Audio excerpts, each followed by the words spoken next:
अब अगला जो पैराग्राफ है बच्चों, उसमें बताया गया है दुनिया कैसे वजूद में आई, पहले क्या थी, किस बिंदु से इसकी यात्रा शुरू हुई। इन प्रश्नों के उत्तर विज्ञान अपनी तरह से देता है और धार्मिक ग्रंथ अपनी अपनी तरह से।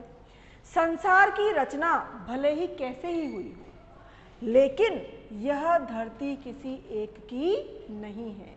सबसे मुख्य बात जो इसमें बताई गई है लेखक के द्वारा, वो यही बताई गई है कि चाहे इस धरती का वजूद कोई भी हो, जैसे विज्ञान कहता है कि संसार जो पृथ्वी है ये पहले एक आग का गोला थी, धीरे धीरे वो ठंडी हुई, कहीं पठार बने, कहीं समंदर बने, कहीं पर्वत बने और फिर जीवों की उत्पत्ति हुई। धार्मिक ग्रंथ में अलग तरह से मानव की उत्पत्ति बताई गई है। तो लेखक क्या कह रहे हैं, चाहे किसी भी तरह से इस संसार की रचना हुई हो, लेकिन सबसे महत्वपूर्ण बात जो है वो यह है कि ये धरती किसी एक की नहीं है, यानी इस धरती पर किसी भी एक का अधिकार नहीं है, बल्कि सबका अधिकार है। जैसे पंछी, मानव, पशु, नदी, पर्वत, समंदर आदि की इसमें बराबर की हिस्सेदारी, यानी सभी का इसमें बराबर का अधिकार है। यह और बात है कि इस हिस्सेदारी में अधिकार सबका है, लेकिन इस हिस्सेदारी में मानव जाति ने, यानी जो मनुष्य है, उन्होंने अपनी बुद्धि से बड़ी बड़ी दीवारें खड़ी कर दी हैं। बच्चों, दीवारें खड़ी करना एक मुहावरा है, आप इसे साथ में ही अपनी बुक में अंडरलाइन कर लीजिए। इसका अर्थ होता है भेदभाव उत्पन्न करना। इस मुहावरे का अर्थ क्या है? भेदभाव उत्पन्न करना। तो कवि जो लेखक है वो कह रहे हैं कि जो मनुष्य है उन्होंने ये अपनी बुद्धि से जो संसार के प्राणी हैं उनके बीच में भेदभाव की एक बहुत बड़ी दीवार खड़ी कर दी है। पहले पूरा संसार एक परिवार के समान था, पहले संसार में वसुधैव कुटुंबकम की भावना थी। अब टुकड़ों में बंटकर एक दूसरे से दूर हो चुका है। पहले सब एक साथ रहते थे, पहले संयुक्त परिवार की प्रथा थी, पहले ज़्यादातर लोग संयुक्त परिवार में रहते थे, सब बड़े छोटे सब साथ में परिवार में सारे भाई आपस में मिलजुल कर रहते थे। पहले बड़े बड़े दालानों और आंगनों में सब मिलजुल कर रहते थे, यानी संयुक्त रूप से रहते थे। अब छोटे छोटे डिब्बे जैसे घरों में जीवन समेटने लगा है, यानी अब एकल परिवार की प्रथा शुरू हो गई है, संयुक्त परिवार टूटने लगे हैं और अब एकल परिवार ज़्यादा बढ़ने लगे हैं। बढ़ती हुई आबादियों ने समंदर को पीछे सरकाना शुरू कर दिया है और जैसे जैसे आबादी बढ़ती जा रही है, जगह की भी कमी पड़ती जा रही है। जितनी जगह की कमी पड़ती है वैसे ही जो अन्य है, जैसे जंगल है, समंदर है, पर्वत है, इनसे भी जो मनुष्य है वो जमीन छीन रहा है और अपने आशियाने बना रहा है। तो यहाँ पर इसीलिए कहा गया है कि बढ़ती हुई आबादियों ने समंदर को, समंदर यानी समुद्र, समुद्र को पीछे सरकाना शुरू कर दिया है, यानी उसकी भी जमीन पर कब्जा करना शुरू कर दिया है। पेड़ों को रास्ते से हटाना शुरू कर दिया है, पेड़ पौधे कटने लगे हैं, जंगल के जंगल काटे जा रहे हैं और ख़त्म किए जा रहे हैं और वहाँ पर लोगों की बस्तियाँ बनाई जा रही हैं। फैलते हुए प्रदूषण ने पक्षियों को बस्तियों से भगाना शुरू कर दिया है। बच्चों, आपको पता है जब पहले संयुक्त परिवार में रहते थे, सभी आंगन होते थे बड़े बड़े, उस आंगन में पेड़ होते थे और उन पेड़ों पर बहुत सारे पक्षी और उनके बिलों में बहुत सारे छोटे छोटे जीव जंतु निवास करते थे। लेकिन अब जब मनुष्य के रहने के लिए ही जगह कम पड़ रही है तो इन जीव जंतुओं के लिए तो जगह ही नहीं रही और इसीलिए अब और जो जितनी उन्नति मनुष्य कर रहा है उसके अनुसार प्रदूषण बढ़ता जा रहा है और इस प्रदूषण के फैलने के कारण, यानी ज़्यादा से ज़्यादा प्रदूषण बढ़ने के कारण जो पक्षी हैं, जो पहले मनुष्यों के साथ ही उनकी बस्तियों में ही रहते थे, अब वह बस्तियों से भागने लगे हैं, यानी उन्होंने अब दूसरी जगह अपना आशियाना ढूंढना शुरू कर दिया है। बारूदों की विनाश लीलाओं ने वातावरण को सताना शुरू कर दिया है। धीरे धीरे जो बारूदों का इतना प्रयोग हो रहा है कि उससे इतना प्रदूषण बढ़ रहा है कि पूरा वातावरण प्रदूषित होता जा रहा है। अब गर्मी में ज़्यादा गर्मी, बेवक्त की बरसातें, जलजले, सैलाब, तूफान और नित नए रोग मानव और प्रकृति के इसी असंतुलन के परिणाम हैं। अब यहाँ पर वो क्या समझा रहे हैं, जैसे जैसे प्रदूषण बढ़ता जा रहा है, हमारा जो वो है वातावरण है वो दूषित होता जा रहा है, और इस दूषित वातावरण के कारण ही बहुत से परिवर्तन हो रहे हैं। जैसे अब गर्मी में ज़्यादा गर्मी पड़ने लगी है, बेवक्त की बरसातें हो रही है, कभी भी बिन मौसम बारिश हो जाती है। इसके अलावा जलजले, सैलाब, जलजले यानी भूकंप बढ़ रहे हैं। अब अधिकतर कहीं पर भी भूकंप आ जाते हैं, और सैलाब यानी बाढ़ आ रही है। जलजले का अर्थ होता है बच्चों भूकंप, जलजले का अर्थ लिख सकते हैं आप भूकंप। सैलाब का अर्थ होता है बाढ़, बाढ़ जो आती है ना, तो कभी बेवक्त की बरसातें हो रही है तो उससे बाढ़ आ रही है। आप अभी भी न्यूज़पेपर में देखते होंगे, आए दिन न्यूज़पेपर में देखने को मिल रहा है, कहीं पर तूफान आ रहा है, कहीं भूकंप आ रहे हैं। तो अब प्रकृति में इतना असंतुलन हो गया है, प्रकृति इतनी प्रदूषित हो गई है कि उसका दुष्परिणाम हमें ही बाढ़, जलजले, सैलाब, तूफान और गर्मी में ज़्यादा गर्मी, बेवक्त की बरसातें, नित्य नए नए रोग बढ़ रहे हैं। इस सब के कारण हमें इन सब से हमें भुगतना पड़ रहा है, दुष्परिणाम भुगतना पड़ रहा है। तूफान आ रहे हैं, नित्य नए रोग हो रहे हैं। आपको पता है अभी भी वर्तमान में जो रोग चल रहा है वो इसी असंतुलन का परिणाम है, और हर साल नए नए रोग उत्पन्न हो रहे हैं। आप बच्चों, आप खुद भी देख रहे हो कि हर साल कोई ना कोई नई बीमारी ऐसी आ जाती है जिसका हमें सामना करना पड़ता है। तो ये सभी जो हो रहा है, जैसे अभी जो बीमारी चल रही है कोरोना, ये बीमारियां क्यों बढ़ रही है? हर बार जो बीमारियां बढ़ रही हैं, नित्य नए नए रोग बढ़ रहे हैं, वह इसी मानव और प्रकृति के असंतुलन के कारण ही बढ़ रहे हैं। और यदि अभी भी हमने इस बात पर ध्यान नहीं दिया तो आने वाला समय में हमारे लिए, जो आने वाला समय है वो हमारे लिए और भी ज़्यादा खतरनाक हो सकता है। इसके बाद लेखक कह रहे हैं कि नेचर की सहन शक्ति की भी एक सीमा होती है। नेचर यानी प्रकृति, जो हमारी प्रकृति है, लेखक हमें समझाना चाह रहे हैं कि हर किसी की सहन करने की एक शक्ति होती है, कुछ सीमा होती है। सभी व्यक्ति एक हद तक ही किसी भी चीज़ को बर्दाश्त कर सकते हैं। नेचर के एक गुस्से का एक नमूना, जो एक नमूना दिखाई दिया, वो कैसे दिखाई दिया, यही यहाँ पर बताया गया है कि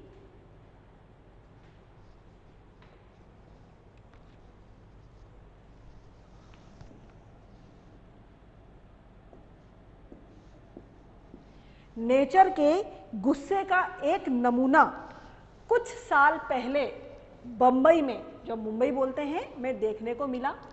और यह नमूना इतना डरावना था कि बम्बई निवासी डरकर अपने अपने पूजा स्थल में अपने अपने खुदाओं से प्रार्थना करने लगे। अब यहाँ पर वर्तमान में प्रकृति के असंतुलन के हमें क्या क्या दुष्परिणाम भुगतने पड़ रहे हैं, अब हमें कितनी हानि हो रही है, इसी का उदाहरण यहाँ पर दे रहे हैं कि, और वो हमें समझा रहे हैं कि प्रकृति जब तक सहन कर सकती है तब तक ही सहन करती है। जब उसके सहन करने की सीमा खत्म हो जाती है तो उसका दुष्परिणाम हम मनुष्यों को ही किस तरह से भुगतना पड़ रहा है, उसी घटना का वर्णन यहाँ पे किया गया है। और ऐसी ही नेचर की सहन न करने की एक जो कीमत है वो कैसे चुकानी पड़ी है बम्बई निवासियों को। बम्बई में जो हुआ उसके कारण वहाँ के जो लोग थे वो इतना डर गए थे कि डरकर वह अपने अपने पूजा स्थल में अपने अपने खुदाओं से, यानी अपने अपने ईश्वर से प्रार्थना करने लगे थे। तो वो क्या घटना हुई थी, इसी के बारे में बता रहे हैं। कई सालों से बड़े बड़े जो बिल्डर हैं समंदर को पीछे धकेलकर उसकी जमीन हथिया रहे थे, मतलब हड़प रहे थे। जमीन हथिया रहे थे मतलब हड़प रहे थे। हथियाना यानी हड़पना, ठीक है। बेचारा समंदर लगातार सिमटता जा रहा था। पहले उसने अपनी फैली हुई टांगे समेट ली। अब यहाँ पे समुद्र जो है, समंदर यानी समुद्र, तो यहाँ समुद्र को मनुष्य की तरह व्यवहार करते हुए बताया है। और वो ये समझा रहे हैं एक समंदर के माध्यम से कि जो समंदर था, जब उसकी जमीन को बड़े बड़े बिल्डर हथिया रहे थे, बेचारा समंदर जो है यानी समुद्र जो है वो लगातार सिमटता जा रहा था। पहले उसने अपनी फैली हुई टांगे समेटी, यानी टांगों को समेट लिया, फिर थोड़ा सिमट कर बैठ गया, फिर जगह कम पड़ी तो उकड़ू बैठ गया, यानी पैरों के बल बैठ गया, पैरों के बल। फिर खड़ा हो गया, और जगह कम पड़ी तो फिर खड़ा हो गया। जब खड़े रहने की भी जगह कम पड़ी तो उसे गुस्सा आ गया, क्योंकि अभी हमने बताया था कि नेचर की सहन करने की भी एक सीमा होती है। तो यहाँ पर समंदर जो है वो भी नेचर का ही एक भाग है, प्रकृति का ही एक भाग है। जो जितना बड़ा होता है उसे उतना ही कम गुस्सा आता है, परंतु आता है तो उसे रोकना मुश्किल हो जाता है। और यही हुआ, उसने एक रात अपनी लहरों पर दौड़ते हुए 3 जहाजों को उठाकर बच्चों की गेंद की तरह 3 दिशाओं में फेंक दिया। एक वर्ली के समंदर के किनारे आकर गिरा, दूसरा बांद्रा में काटर रोड के सामने औंधे मुंह गिरा, तीसरा गेटवे ऑफ इंडिया पर टूट फूट कर सैलानियों का नजारा बना। बावजूद कोशिश वे फिर से चलने फिरने के काबिल यानी चलने फिरने के लायक नहीं हो सके। तो बच्चों, यहाँ पर प्रकृति की सहन करने की शक्ति का एक उदाहरण पेश किया गया है कि जब प्रकृति की सहन शक्ति खत्म हो जाती है तो क्या परिणाम भुगतना पड़ता है। जैसे जो समंदर था, जब तक उससे सहन हुआ, जब तक उसे बर्दाश्त हुआ, वो बर्दाश्त करता रहा। लेकिन आप जानते हो समंदर का पानी कितना विशाल होता है, कितना अथाह जल राशि होती है उसमें। अब उस जल को उसे रखने के लिए जगह तो चाहिए, तो इसीलिए जब वो जगह कम पड़ी तो उसमें इतनी तेज लहरें उठी कि उन लहरों ने अपने लहरों पर जो लहरें उठी उसने 3 जहाज़ों को इतनी जोर से उछाला कि वो अलग अलग 3 दिशाओं में जाकर गिरे। कहाँ कहाँ गिरे वो हम पढ़ चुके हैं, और इस तरह से टूट गए कि दोबारा उन जहाज़ों को फिर से ठीक नहीं किया गया।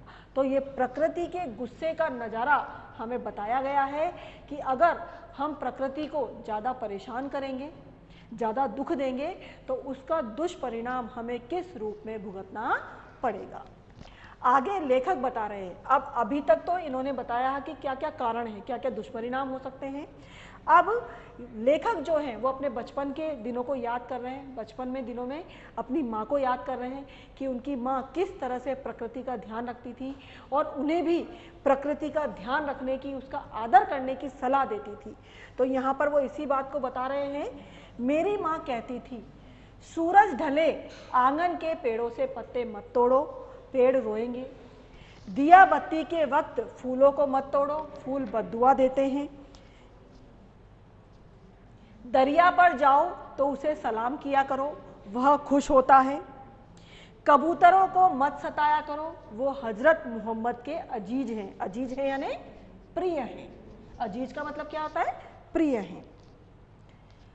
उन्होंने उन्हें अपनी मजार के नीले गुंबद पर घोंसले बनाने की इजाजत दे रखी है। इजाजत दे रखी है मतलब इजाजत दे रखी है यानी उन्हें परमिशन दे रखी है कि वह उनके नीले गुंबद, मजार आपने देखा होगा जहाँ पर भी ये पैगंबर वगैरह होते हैं उनको जहाँ दफनाया जाता है वहाँ पर एक मजार बना दी जाती है, और मजार के ऊपर जो गोल गोल गुंबद होते हैं, वही गोल गोल जो होते हैं गोलाकार रूप के, उन्हें गुंबद कहते हैं बच्चों। और वो कह रहे हैं कि हजरत मोहम्मद जो कि एक पैगंबर का नाम है उसके प्रिय है, और उन्होंने इन्हें उसकी मजार के नीले गुंबद पर घोंसला बनाने की इजाज़त दे रखी है। मुर्गे को परेशान नहीं किया करो, वह मुल्ला जी से पहले मोहल्ले में अजान देकर सबको जगाते हैं। जैसे आपने देखा होगा सुबह सुबह मस्जिद से आवाज़ आती है अजान की, प्रार्थना की, उसी तरह से जो मुर्गे होते हैं, मुर्गों के लिए कहा जाता है कि वो सवेरे वो एक अलार्म क्लॉक का काम करते हैं, वो सबसे पहले सुबह बाग देकर सबको जगाते हैं। तो वहाँ पर अब उनकी माँ उन्हें क्या शिक्षा दे रही है? आई थिंक आपकी जो पेरेंट्स हैं, जो आपके बड़े बुजुर्ग हैं घर में, ये सारी शिक्षा शायद उन्होंने भी आप लोगों को दी होगी। दी है ना बच्चों? आप सबको ये शिक्षा मिली होगी। आप लोगों को भी बचपन से ये बताया गया होगा कि हमें पेड़ के नहीं तोड़ने चाहिए, पत्ते नहीं तोड़ने चाहिए। संध्या के समय, शाम होने के बाद पेड़ों को, फूलों को हाथ नहीं लगाना चाहिए क्योंकि पेड़ पौधे जल्दी ही सो जाते हैं। आई थिंक आप लोगों ने भी ये बचपन से सुना है। फूलों को नहीं तोड़ना चाहिए, फूल बद्दुआ देते हैं, क्योंकि तोड़कर क्या करते हैं, मुरझा जाते हैं, फेंक देते हैं। जब वो पेड़ों पर खिले रहते हैं तो वो कितने सुंदर लगते हैं। नदियाँ, दरिया का मतलब क्या है? नदी।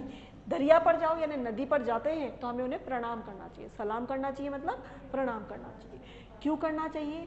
क्योंकि नदियाँ कभी भी अपना पानी स्वयं नहीं पीती है, वह हमेशा उनका जो पानी है वह परोपकार के ही काम आता है, यानी दूसरों के लिए ही काम आता है। तो नदियाँ क्या करती है? हमेशा परोपकार करती है, दूसरों का भला करती है। इसीलिए जब भी हम नदी के किनारे जाएं तो हमें उसे प्रणाम करना चाहिए, जिससे वह खुश होता है। हमें कबूतरों को नहीं सताना चाहिए और मुर्गे को कभी परेशान नहीं करना चाहिए। तो ये सीख वो क्यों दे रही है? इन सब के माध्यम से वो हमें समझा रही है कि हमें प्रकृति में जो भी चीज़ें हैं, जो भी जीव जंतु हैं, जो भी प्रकृति से हमें प्राप्त है, चाहे समंदर है, नदियां हैं, पर्वत है, पशु पक्षी है, जो भी इस प्रकृति में है, हमें उन सभी चीज़ों का सम्मान करना चाहिए। अब यहाँ पर एक शायरी लेखक ने बताई है, इस शायरी के माध्यम से वो हमें समझा रहे हैं कि हमें ऐसा क्यों करना चाहिए। शायरी है बच्चों, सबकी पूजा एक सी, अलग अलग है रीत, मस्जिद जाए मौलवी, कोयल गाए गीत। अब इस शायरी का भाव यह है बच्चों कि सबकी पूजा एक सी, यानी सबकी पूजा एक सी अर्थात चाहे हिंदू हो या मुस्लिम, सिख हो या ईसाई, कोई भी, सभी जो है वो एक ही ईश्वर का गुणगान करते हैं। सबकी पूजा एक सी यानी हम जो भी हैं, चाहे हम किसी भी धर्म के हैं, किसी भी जाति के हैं, हम सब एक ही ईश्वर का गुणगान करते हैं। चाहे अलग अलग है, चाहे हमारे पूजा करने का जो तरीका है वो चाहे अलग अलग है, सब अलग अलग तरीके से पूजा करते हैं, लेकिन पूजा करने का जो भाव है, जो उसके पीछे का हमारा उद्देश्य है, वो हमेशा एक ही है कि हमें क्या करना है? ईश्वर को मानना है, उसकी सत्ता पे विश्वास करना है। केवल तरीके अलग होते हैं, कोई मंदिर जाता है, कोई मस्जिद जाता है, तो कोई गुरुद्वारे जाता है। इसीलिए कहा जाता है कि रीत अलग अलग है। जिस प्रकार मस्जिद जाए मौलवी, जैसे मौलवी मस्जिद जाते हैं और वहाँ जाकर लोगों को अल्लाह की इबादत सुनकर प्रसन्न करते हैं, ऐसे पुजारी हैं, पुजारी क्या करते हैं? जैसे मौलवी मस्जिद जाते हैं, पुजारी मंदिर जाते हैं और वहाँ पर ईश्वर की, धर्म की शिक्षा देते हैं लोगों को।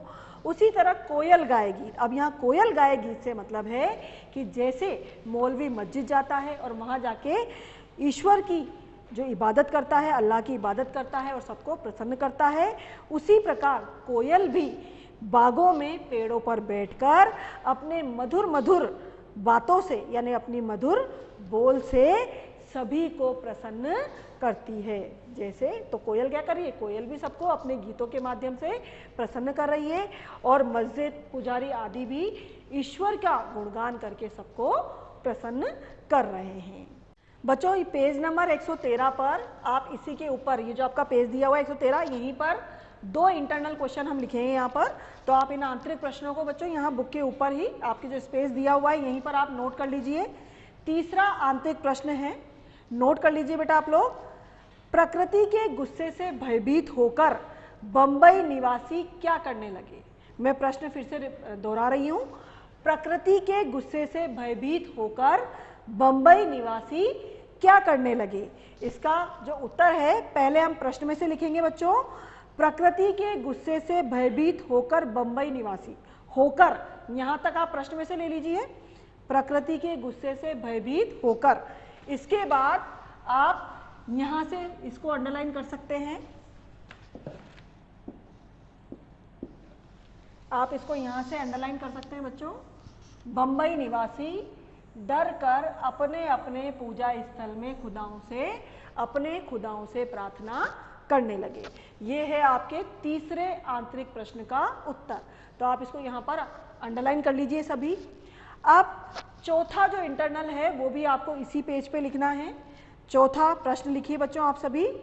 लेखक की माँ क्या सीख देती थी? प्रश्न में दोबारा रिपीट कर रही हूँ। लेखक की माँ क्या सीख देती थी? इस प्रश्न में आप अथवा लगाइए और इस प्रश्न को हम एक दूसरी तरीके से भी लिख सकते हैं। तो आप अथवा लगा के, आपके ऊपर अगर स्पेस ना हो तो नीचे जो स्पेस है बच्चों बुक के पेज में नीचे स्पेस होगी आपके, वहीं पर अथवा लगा के आप इसका दूसरा प्रश्न भी नोट कर लीजिए। एक और प्रश्न इसका बन रहा है, पाठ के अनुसार वनस्पति और जीव जगत के बारे में, पाठ के अनुसार वनस्पति और जीव जगत के बारे में लेखक की मां के क्या विचार थे। बच्चों अथवा करके लिखना है, ध्यान रखना ये फोर्थ ही क्वेश्चन है। फोर्थ में 2 प्रश्न अथवा करके लिखा है मैंने। पहला मैंने लिखवाया है लेखक की मां क्या सीख देती थी, अथवा दूसरा है पाठ के अनुसार वनस्पति और जीव जगत के बारे में लेखक की मां के क्या विचार थे। तो यह प्रश्न आपको पता है कौन से पैराग्राफ में से आएगा, यहां से। ये जो आपका पैराग्राफ है, मेरी मां कहती थी सूरज ढले आंगन के पेड़ों के पत्ते मत तोड़ो, पेड़ रोएंगे। दिया बत्ती के वक्त फूलों को मत तोड़ो, फूल बद्दुआ देते हैं। दरिया पर जाओ तो उसे सलाम करो, वह खुश होता है। कबूतरों को मत सताया करो, वे हजरत मोहम्मद के अजीज हैं। उन्होंने उन्हें अपने मजार के नीले गुंबद पर घोंसला बनाने की इजाज़त दे रखी है। मुर्गे को परेशान नहीं किया करो, वह मुल्ला जी से पहले मोहल्ले में अजान देकर सबको सवेरे जगाता है। इस पैराग्राफ में से हम इसका उत्तर लिख सकते हैं। तो बच्चों आप इसे सब अंडरलाइन कर लीजिए, इस पैराग्राफ को यहाँ से लेकर यहाँ तक आपके ये फोर्थ जो आपका इंटरनल प्रश्न है उसका ये उत्तर है। आगे अब वो एक घटना का वर्णन कर रहे हैं, अपने बचपन की एक घटना का वो वर्णन कर रहे हैं इसमें, कि बचपन में जो हुआ था उसके बारे में बता रहे हैं यहाँ पर लेखक हमें।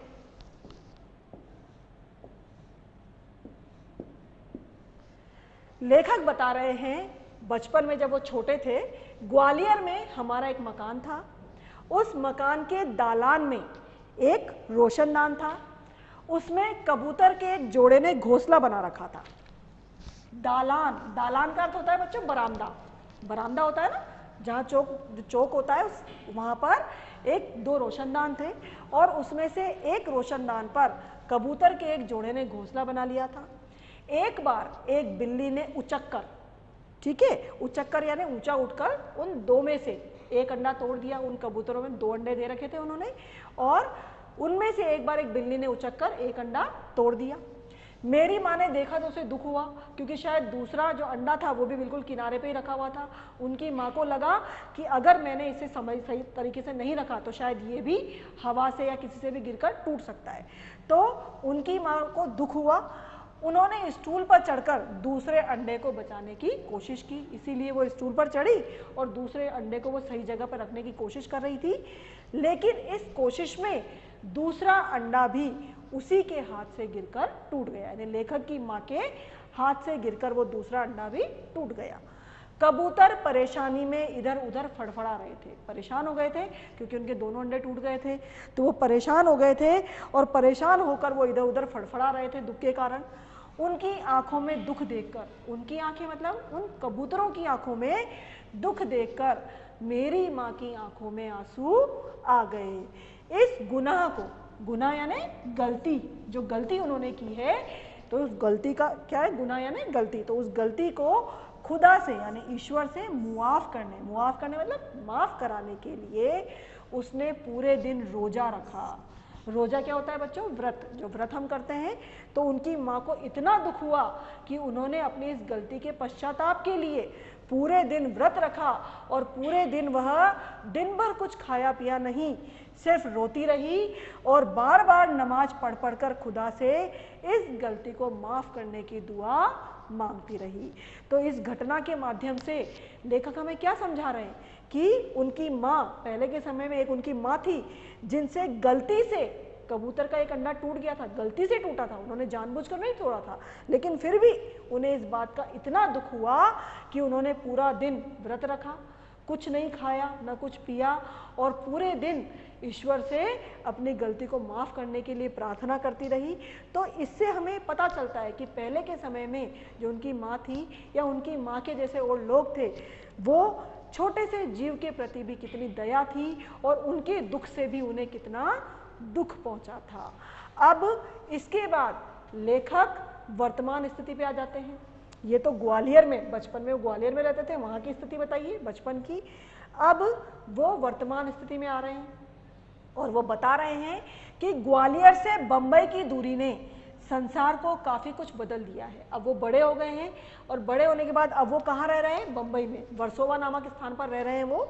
तो अब वो इसके बारे में बता रहे हैं कि ग्वालियर से बंबई की दूरी ने संसार को काफ़ी कुछ बदल दिया है। अब इतने समय में काफ़ी बदलाव आ गए हैं।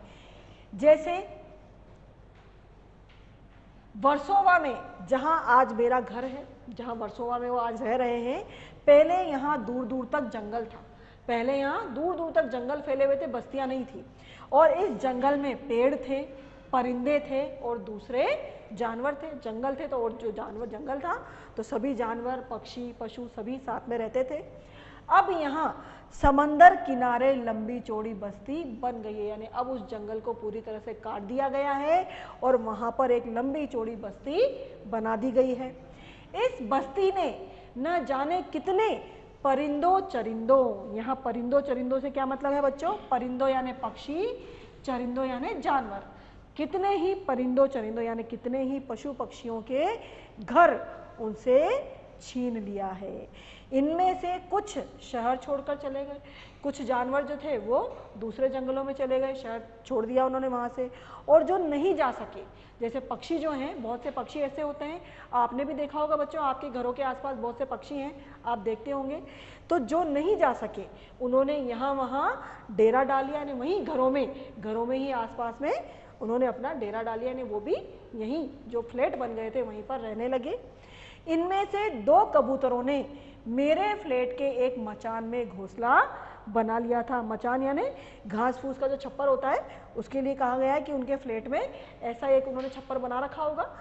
तो वहाँ फ्लैट में एक मचान पर उन्होंने घोंसला बना लिया। जो कबूतर थे उनके बच्चे अभी छोटे थे,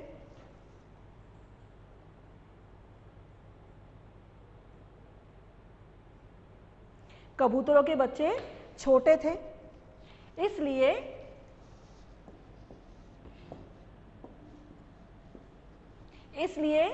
उनके खिलाने पिलाने की जिम्मेदारी जो थी वो अभी बड़े कबूतरों की थी। वे दिन में कई बार आते जाते थे। अब छोटे बच्चे हैं तो दाना खिलाने के लिए बार बार उन्हें आना जाना पड़ेगा, इसलिए वो दिन में कई बार आते जाते हैं। और क्यों ना आए जाएं, आखिर उनका भी घर है, क्योंकि वो भी यहीं रह रहे हैं। लेकिन उनके आने जाने से हमें परेशानी भी होती थी।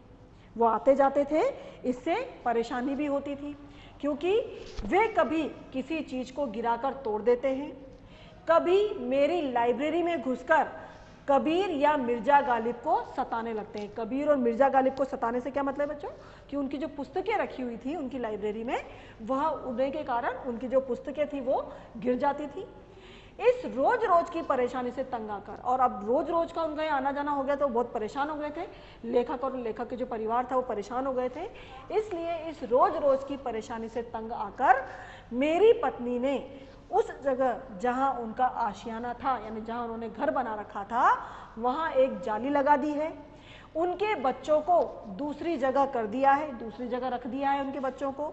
उनके आने की जो खिड़की थी जिसके माध्यम से वो अंदर आते थे, उसको भी बंद किया जाने लगा है। खिड़की के बाहर अब दोनों कबूतर रात भर खामोश और उदास बैठे रहते हैं।